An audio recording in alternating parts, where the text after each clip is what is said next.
Précédemment dans Otage d'amour.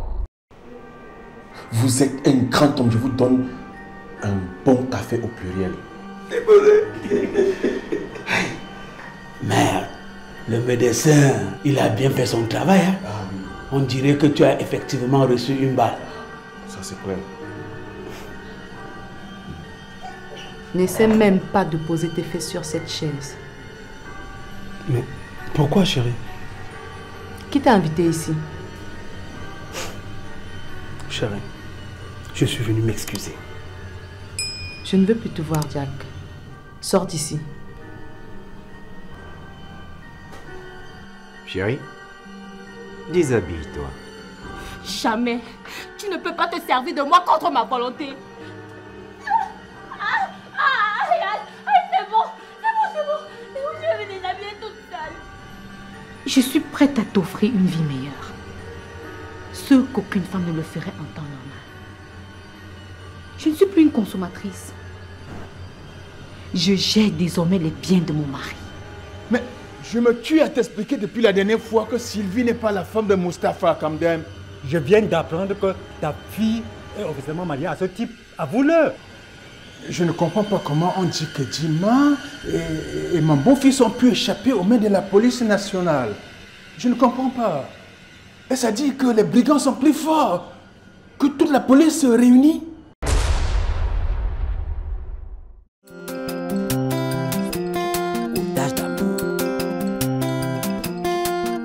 J'ai donné ma vie pour cet homme.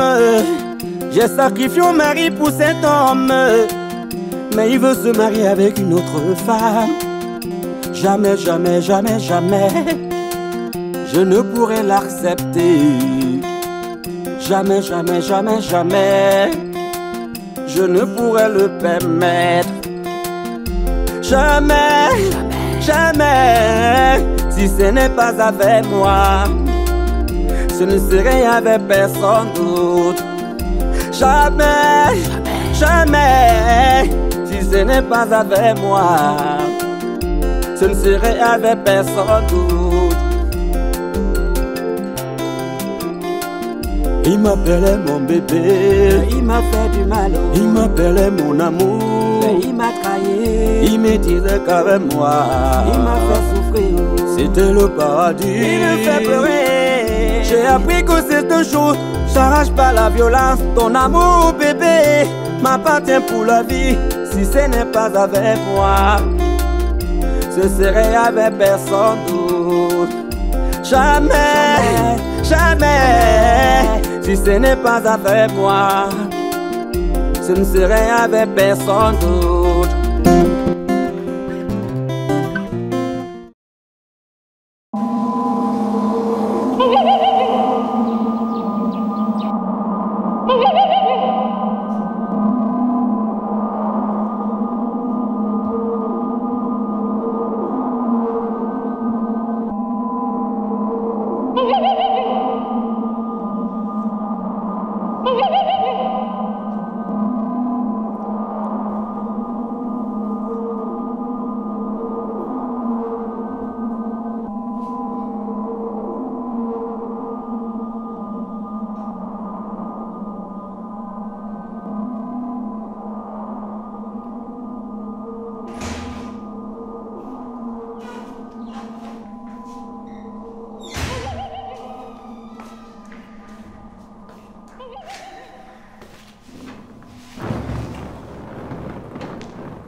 Chérie, tu vois donc que je ne suis pas un monstre, hein?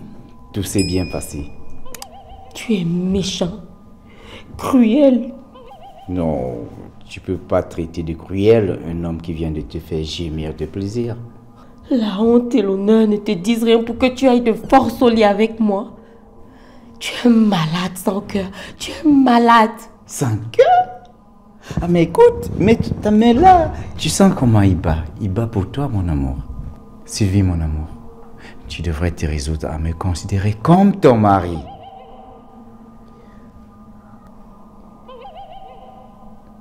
Le seul homme que j'aime de tout mon cœur et qui est jusqu'ici mon mari, c'est Roland.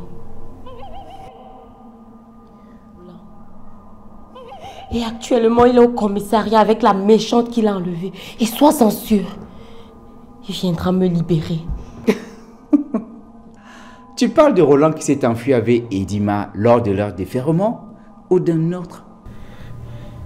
Tu délires. Tu délires parce que je ne t'aime pas, n'est-ce pas? Menteur! Ok. Allez, tiens. Tiens. Appelle ta mère. Elle va te confirmer. Vas-y.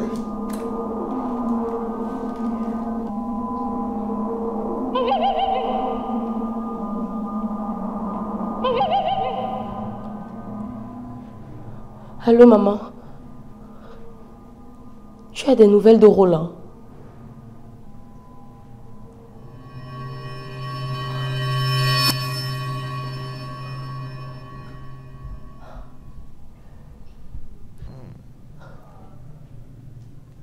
Comment il s'est arrivé, maman? Non. Non. Des brigands lourdement armés.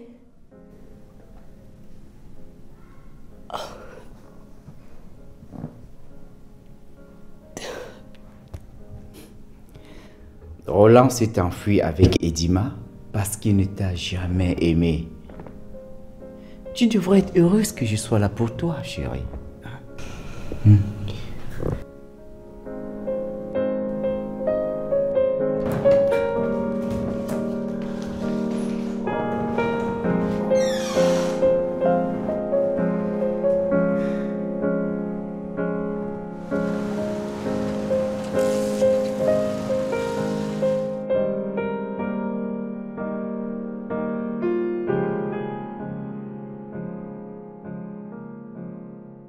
Ce Mustapha m'a roulé dans la farine.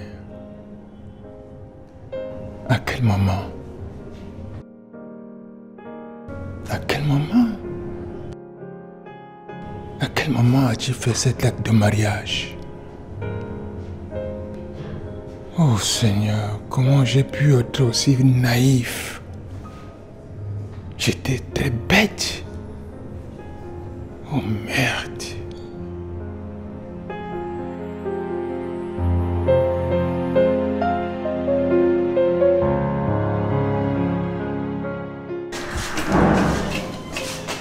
Marche justement, ma chérie. Il faut qu'on arrive vite à la maison. J'ai une de ces fins. D'accord. Bonjour Mao. Oui, bonjour Kakande. Ouais, maman, ça va déjà mieux. Qu'est-ce que tu es venu faire ici? Hein? Réponds. Tu es venu me finir, c'est ça? Hey. Tu finis comment, non, Maro? J'ai appris que tu as fait un malaise et je suis venue te rendre visite. Voici le repas que je t'ai apporté. Dis plutôt que tu es venu t'assurer que je suis morte. Et te sentir à l'aise de jouir de l'argent de Mustapha à qui tu as offert la femme de mon fils. Hey. Sache que je n'ai pas offert ma fille à Mustapha. Hein. C'est lui qui s'efforce à nous l'enlever. Menteuse. Ton mari et toi, vous êtes des profiteurs, des opportunistes. Ma chérie, ne fais pas ça. Tu es encore comparaissante. Et puis quoi? C'est à cause d'elle que je suis dans cette situation. Elle doit me répondre. Hey, c'est encore quoi ça, non? Calme-toi. Tu dois respecter les consignes du docteur. Hein? Il faut que tu évites d'être tendu. Laisse-moi passer.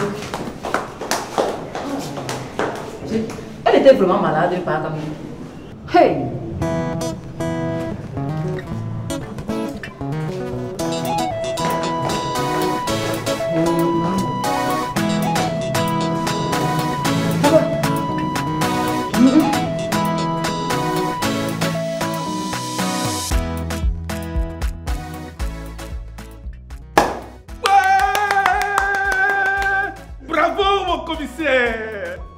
Bravo!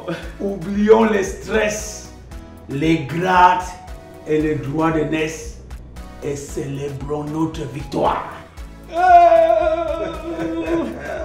Oh non, ça c'est bien. La vie. Tiens. Merci beaucoup.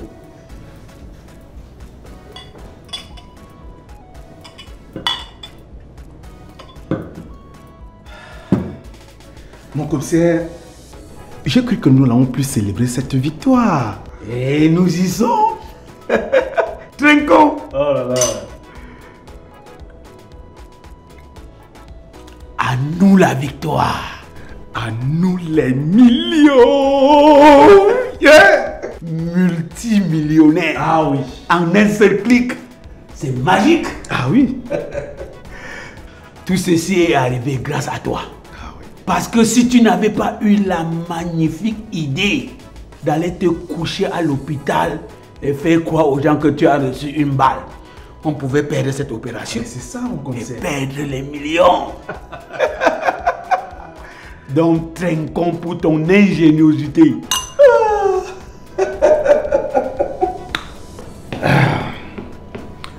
Mon commissaire, ce n'est que le premier cas.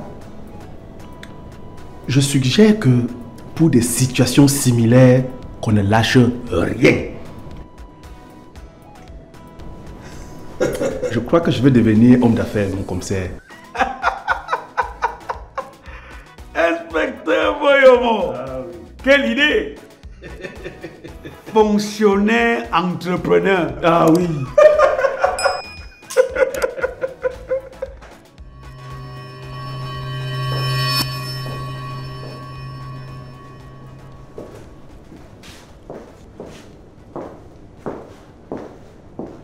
Qu'est-ce que tu es venu faire ici?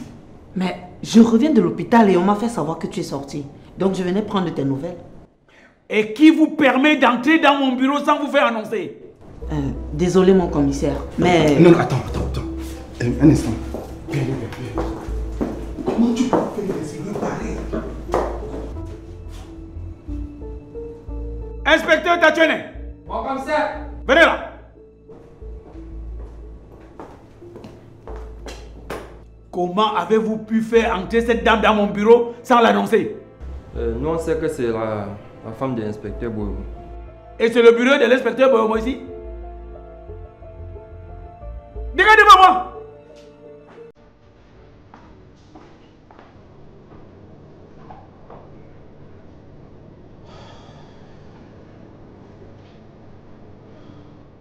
Bande de rabat-joie.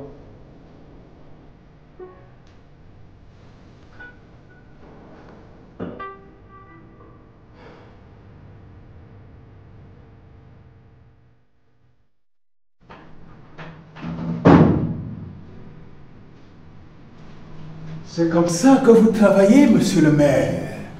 Vous voulez qu'on travaille comment? Ne jouez pas avec mes nerfs. Ne jouez pas avec mes nerfs. Comment avez-vous osé comploter dans mon dos? Hein? Nous sommes tombés d'accord ensemble que Mustapha représentait juste Roland. Mais vous avez comploté dans mon dos, sans demander mon avis. J'ai voulu faire les choses légalement. Je ne pouvais pas tout de même prendre le risque de faire des choses comme monsieur voulait. Ah, vous vous êtes bien fichu de ma gueule, hein? À présent, remboursez-moi ce que vous avez perçu et tout de suite. Je n'ai rien perçu de votre part. Ah bon? Et vous savez bien que ce n'est pas vrai. Et si je me plains, vous aurez de sérieux ennuis, je vous assure. Est-ce que vous avez la preuve que j'ai perçu l'argent de vous? Monsieur le maire, je vous donne un délai d'1 semaine pour rembourser cet argent. Et en plus, vous serez traîné devant la justice pour payer cette manigance. Sortez de mon bureau. Sors!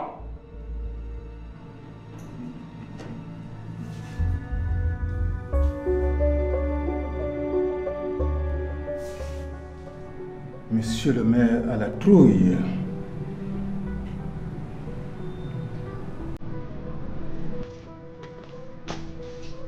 Grouillez-vous. Trouvez mon argent et appelez-moi.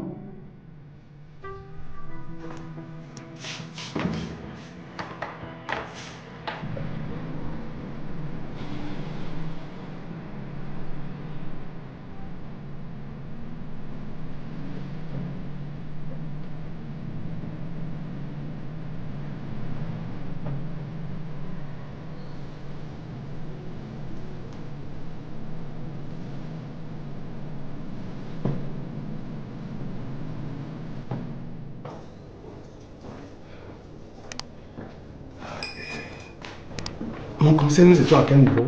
Ne changez pas de sujet. Quelle relation entretiens-tu avec ces femmes? Mon commissaire, c'est l'une de mes conquêtes. Depuis quand?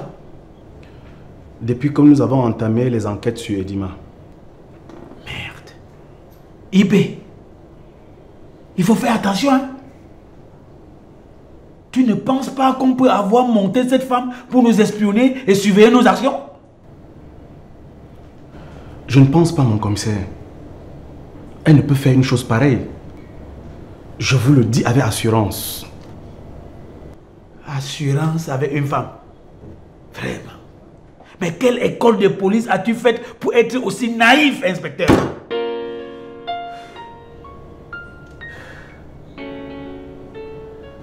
Mon commissaire, moi je l'aime. C'est pas le moment d'aimer une telle femme au vu du coup qu'on a fait. Tu me déçois vraiment. Dès que tu vois un juge bouger, tu mets ta vie et ton travail en danger. Pardon, laisse-moi seul. À vos ordres, mon commissaire.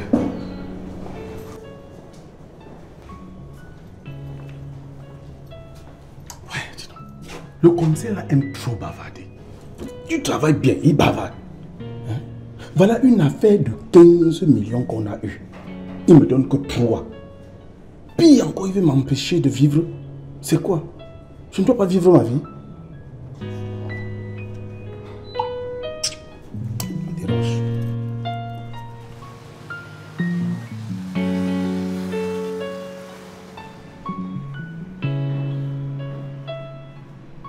Chérie?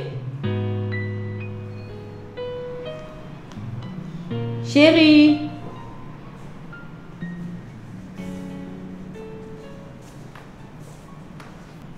Viens.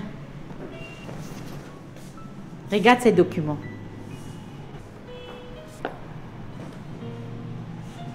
Et c'est pas tout. Je veux juste que tu saches que je détiens les papiers légaux des avoirs de mon mari. Et comme tu le sais très bien, je suis sa seule veuve. Donc, tout ça m'appartient.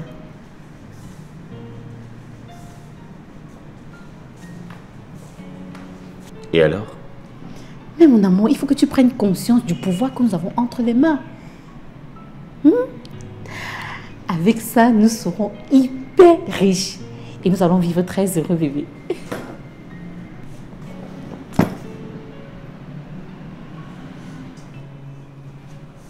Edima, comment peut-on vivre heureux avec le cœur meurtri et ayant laissé des blessures indélébiles à autrui? Hein? Comment veux-tu que je sois en paix avec moi, sachant que de l'autre côté, il y a une fille qui a le cœur transpercé? Non, c'est difficile.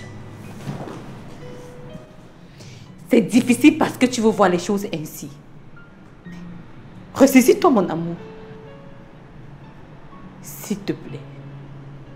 Suis le son de ton cœur comme au premier jour. Laisse cette pauvre fille qui n'a rien à t'apporter. Et passe ta vie avec moi.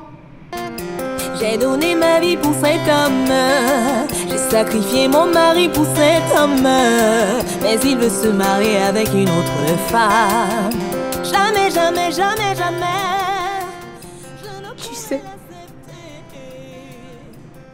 Tu sais ce que j'ai déjà sacrifié pour toi. Bref, pour nous. Et je suis prêt à recommencer 100 fois s'il le faut. Si ce n'est pas avec moi. Edima, tu ne vas donc jamais changer? Hein? Tout ce qui t'intéresse, c'est ton bonheur et rien d'autre.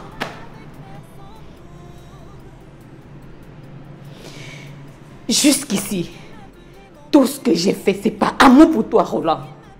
Oui, c'est pas amour. Dès le premier jour que tu m'as rencontré, tu m'as dit, si tu n'étais pas déjà la femme de quelqu'un d'autre, je t'aurais épousée. Mon mari est mort. Je l'ai tué, ça c'est vrai. Mais c'est avec ton accord. Tu dois respecter ta part de contrat. Et m'épouser comme tu me l'avais promis, cher monsieur. C'est tout ce que je te demande.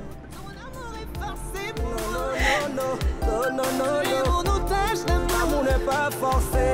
Tu es mon otage. L'amour n'est pas forcé. Tu es mon otage. Ton amour est forcé. L'amour n'est pas forcé.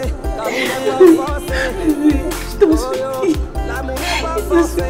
L'amour n'est pas forcé. L'amour n'est pas forcé.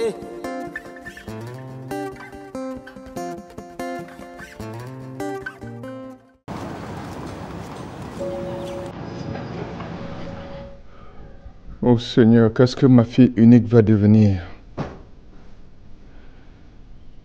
Comment vais-je faire pour l'enlever des griffes de ce truand?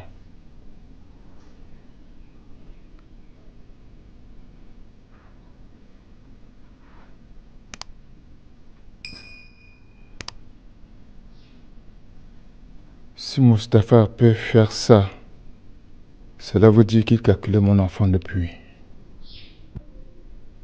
Oui, s'il parvient à prendre celle qu'il considérait comme sa fille pour femme, peut-être qu'il a commencé par marier mon épouse avant que ça n'a pas marché.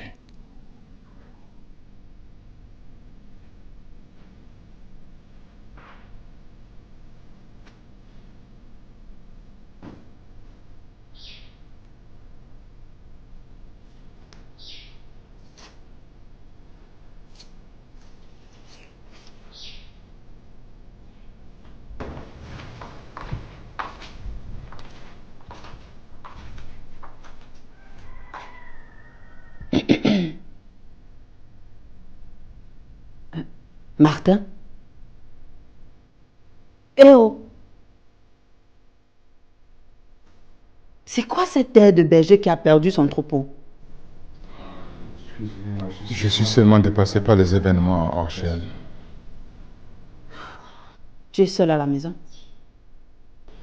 Oui.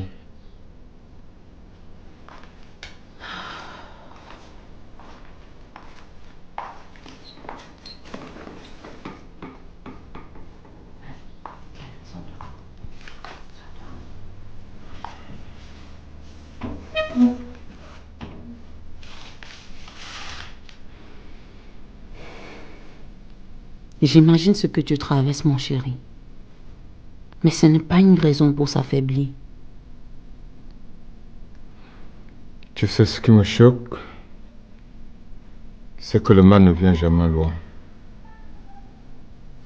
C'est mon propre couteau qui m'a tranché la gorge. Et c'est ça qui me fait plus mal, Orgel.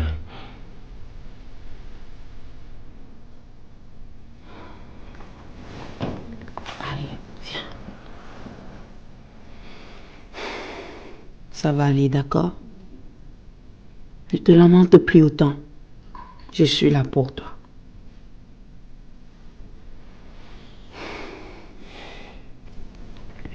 Allez, reprends-toi.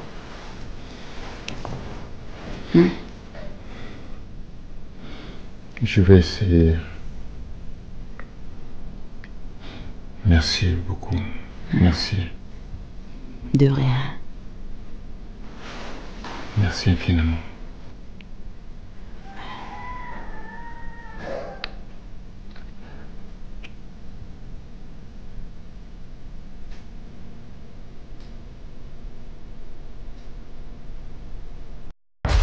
Prochainement dans Otage d'amour.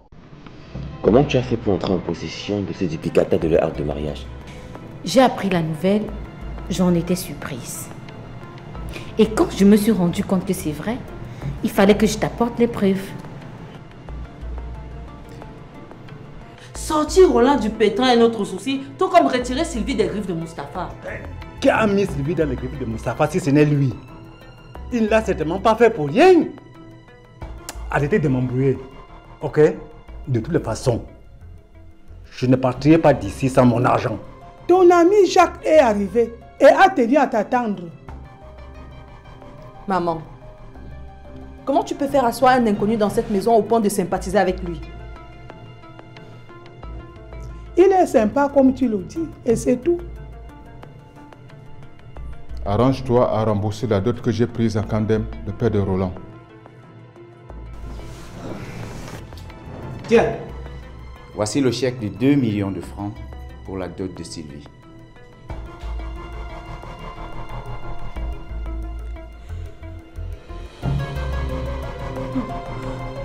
Papa, s'il te plaît, ne fais pas ça.